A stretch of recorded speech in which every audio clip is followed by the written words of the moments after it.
So first we have to lift the car. In the Ford Focus, I lifted from the center crossbar. It's pretty simple. It lifts both sides. And every time I take a tire off, I just put it under the frame so the car doesn't follow me. This is a 3-ton jack picked up from Harbor Freight. The tools we're going to be using today. This is a set I picked up on Amazon for $18. It's to push in your calipers and also to turn them at the same time if you have disc brakes with hand brakes attached to them and you don't have the drum brakes on the inside. 2, we're going to need new pads. I picked up a set of new pads. They're called Evolution from Amazon also. They're carbon fiber and ceramic. They're supposed to be long life and good performance on them. Hopefully better than the old ones that lasted for about 37,000 miles on them. And I have cross-drilled and slotted brakes. They are directional, so you have to make sure that you put them on the driver's side rear or the passenger side rear. I have my cleaner to clean the rotors. Some rags that I picked up for really cheap, and also other stuff you may need. Very important, a torque wrench, a soft mallet, a hard mallet to take the drums off when they're rusted, especially in this kind of weather that we are in, which is snowy. Impact wrench. This is also picked up for $20 at Harbor Freight. For home use, it's perfect. For business use, really, it's, you know, it lacks, but for personal use, it's pretty good. You can get like a little we do is we kick off the tires. I'm using this Harbor Freight impact gun.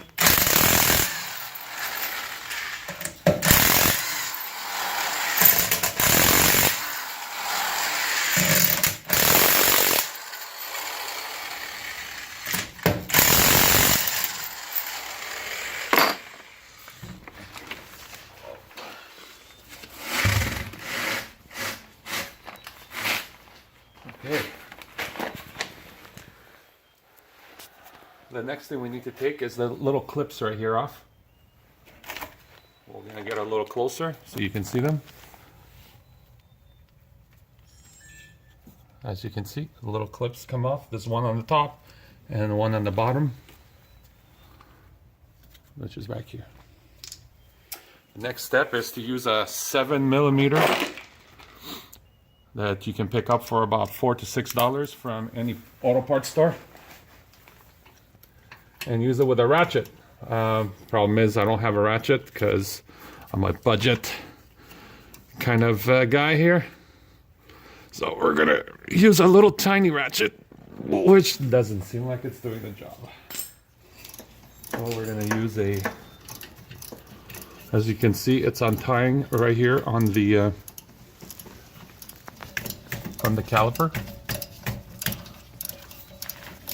I can do this by hand now. Oh, that is super tight. And you loosen it up until it completely removes.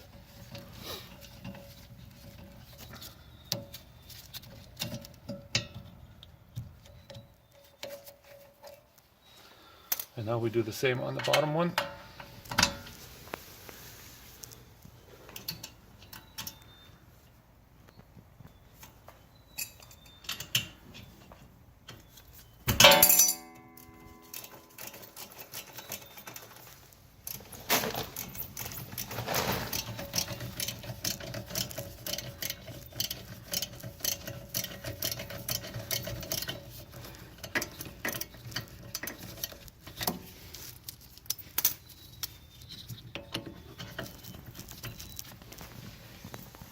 Loosen up both bolts, top and bottom.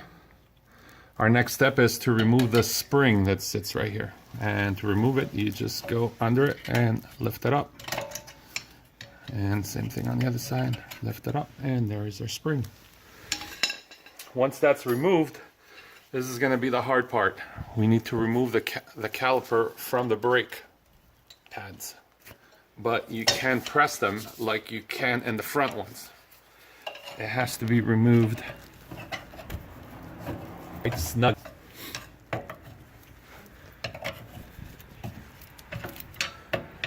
And it doesn't give you much leeway because of this rope, cable right here, and the cable for the fluid. So you have to be very careful and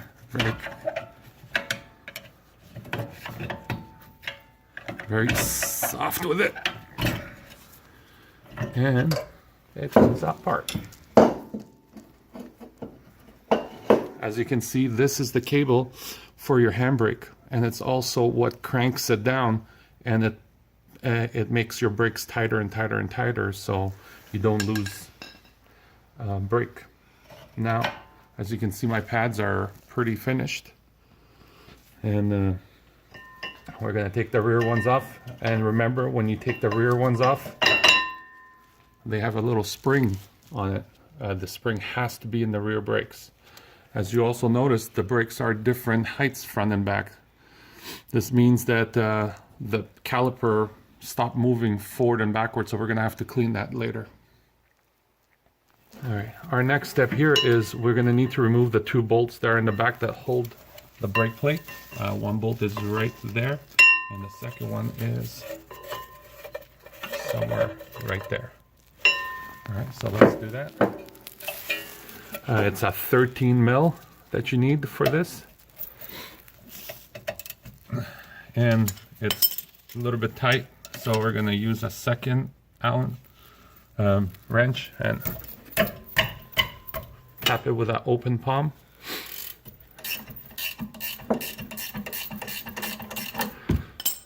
All right, we're going to take the bolt out.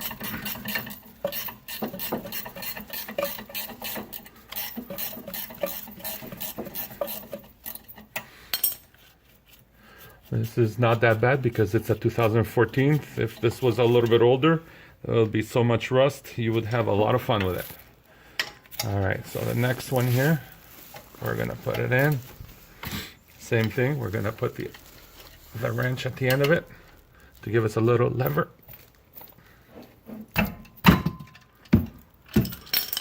And we loosen it out, and then take the second bolt out. All right, we'll be right back. All right, as you can see here, this is where the brakes pads sit on, and you see that they're a little bit rusted. So what we're gonna do is we're gonna use a Dremel, and we're gonna clean it out.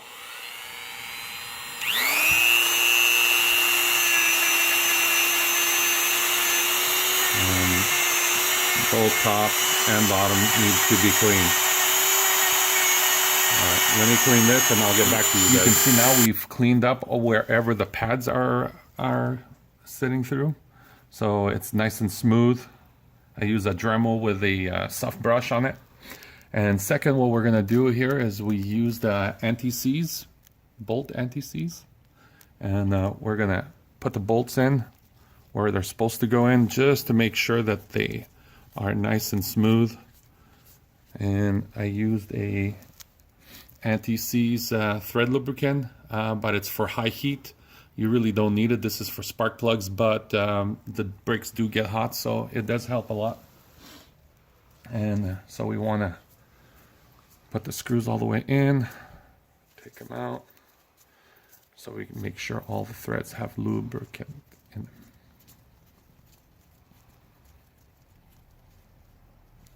Perfect. Now we're going to leave those in, and we're going to work on the next part, which is removing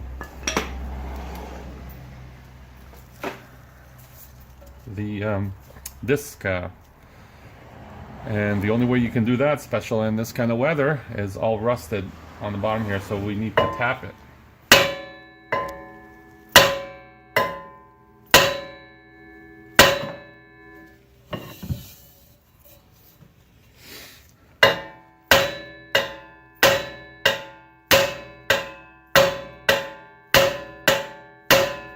Try not to hit the threads, very important. And we keep hitting around until it loosens up.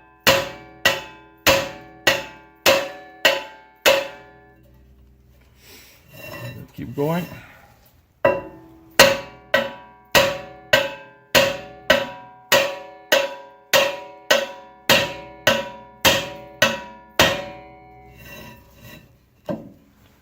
here we go.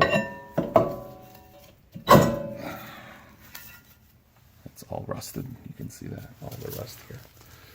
But this is where you check your bearings. The bearings look good. Now we go to our next step, cleaning up the new rotor. All right, as we can see here, we have the rotor. These are cross-drilled, directional, like I said earlier, and they're slotted for dust removal from the pads. So what you want to do is you want to clean the rotor out. I prefer brake cleaner that's not chlorinated, but you can use whatever you want. So you want to wipe it down, make sure there's nothing on it. Make sure you clean everything well, and then when you pick it up from the center. Let's flip it over and do it all over again on the back side. Don't be shy on the cleaner. It's cheap. You can buy it for $3 at any auto parts store. But very important to remove the all the anti-rust chemicals they put on the pads, on the rotors. You don't want that to be anywhere.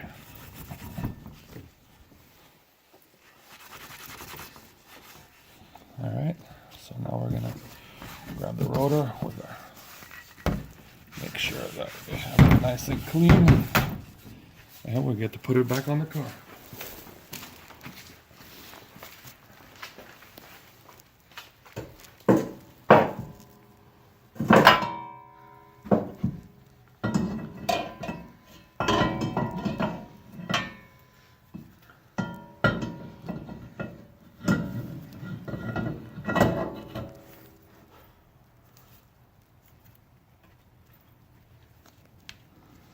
Right.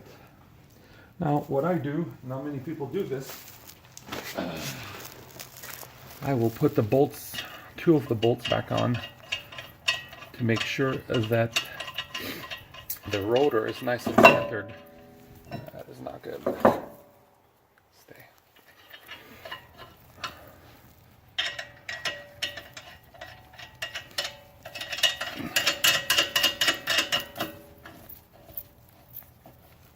And what this is going to do is it's going to put the rotor all the way back on the back wall. So you know you're nice and straight. So I'm going to use the air or the impact gun and just tie it up a little bit so it doesn't move anymore. We'll put one more because it doesn't seem like it's straight.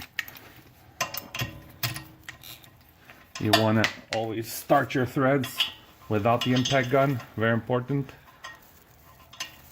as you can strip them once they're started. There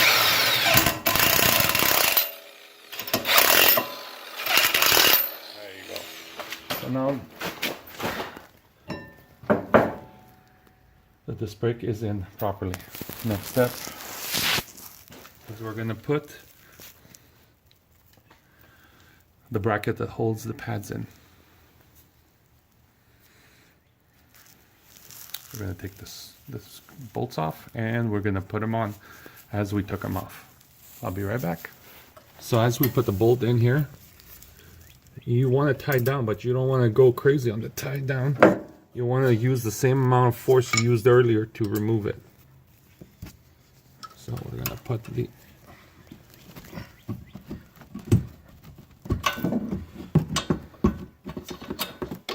do the same on the top one. So we just need it a little bit tight, but not too tight. There you go. And that's all there is to it. The bracket, as you can see here, the pads go as follows on the bracket. But right here and right here, you have the friction points. So you want to make sure that you have lube on the friction points. So we're going to use a lube or grease that came with. Make sure you don't touch the pad or the rotor with this grease. It's going to be very bad.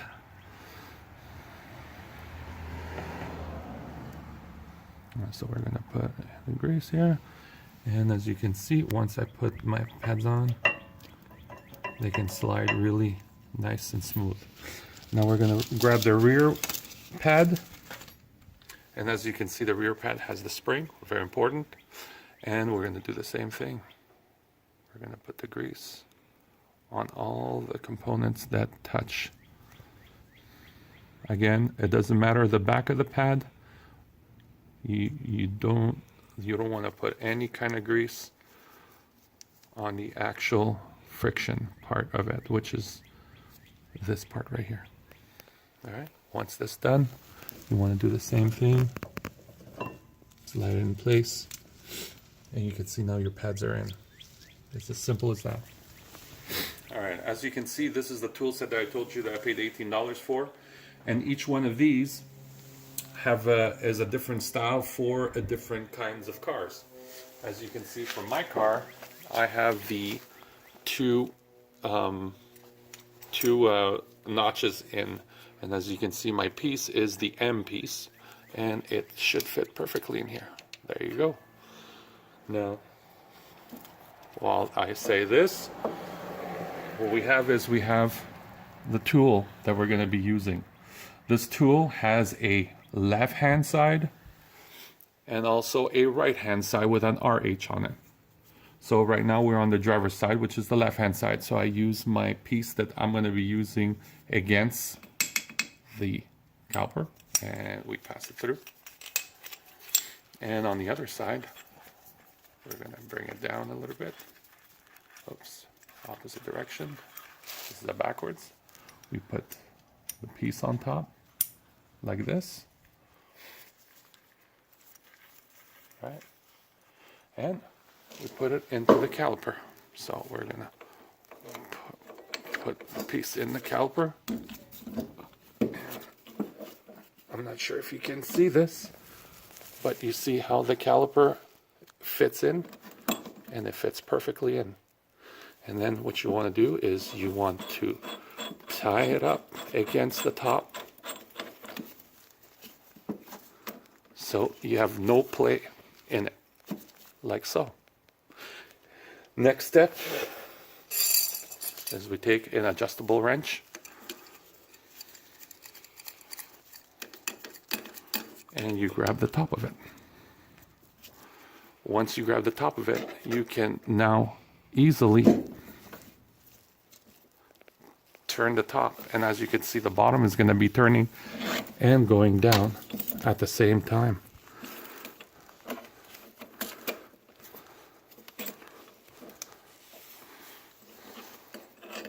And it's as easy as that.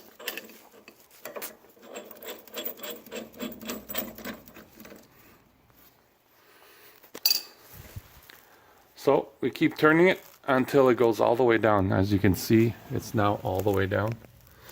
And so the next step is you need to take your adjustable wrench, loosen up the top, and remove. And as you can see now, we have it all the way down, and it's ready to be installed again. To install it, it's really simple. Make sure your bolts are out. As you can see, the two bolts. And you want to bring it and make sure from this side that the spring is on both sides under it, which it is. All right. Next thing we want to do is we are going to clean these bolts, and we're going to put anti-seize at the end of these to make sure that they screw in properly. We'll get right back to you. So as we can see, we put anti-seize on it, same one as before, the high temperature one. Again, doesn't matter as long as it's NTCs, and then we slide the bolt in. And then we're gonna use our 7mm. Again, these bolts should just go in pretty easily. If they don't, that means there's something wrong. So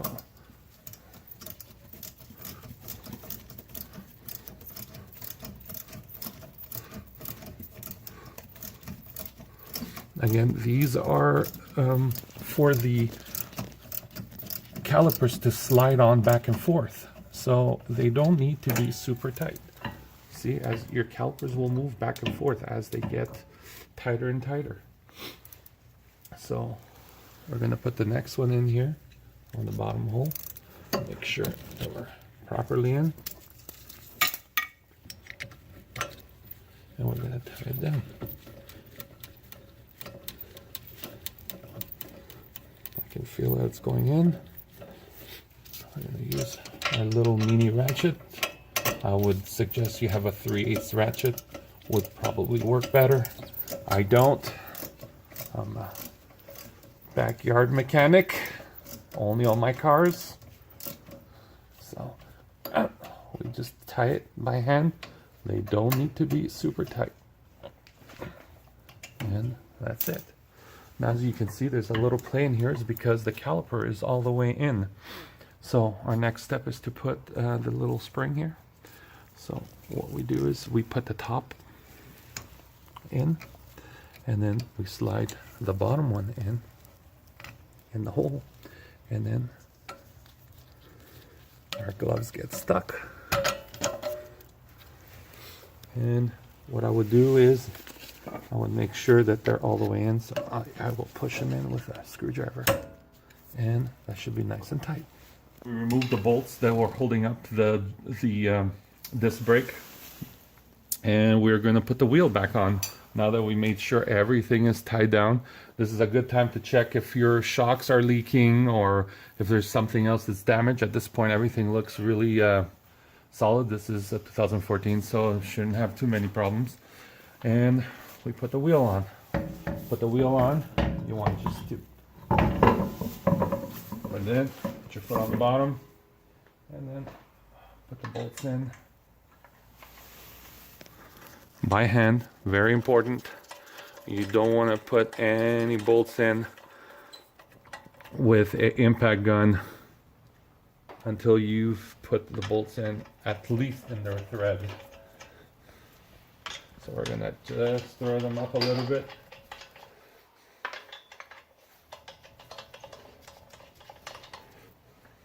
Right. Once all of them are threaded in, we're going to use the impact gun, but not to tie them up, just to snug them. So what you want to do is you want to just, and that's good enough. And you want to go in a star pattern. You always want to go to the furthest bolt as you can.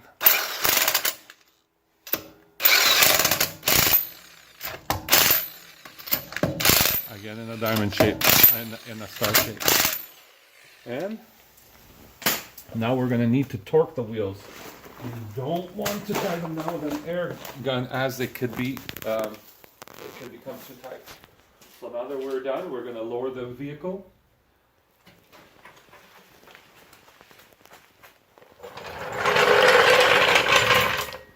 And we are going to torque the wheels at 80, which is what this vehicle was meant to be. So you have your torque, and mine is set to 80, as you can see right there. And what we're going to do is we're going to use the 19mm socket that came with my torque wrench. This is also a torque wrench from Harbor Freight. Didn't have the money to spend on crazy amount. This is a $20 torque wrench. This will do just fine. All right.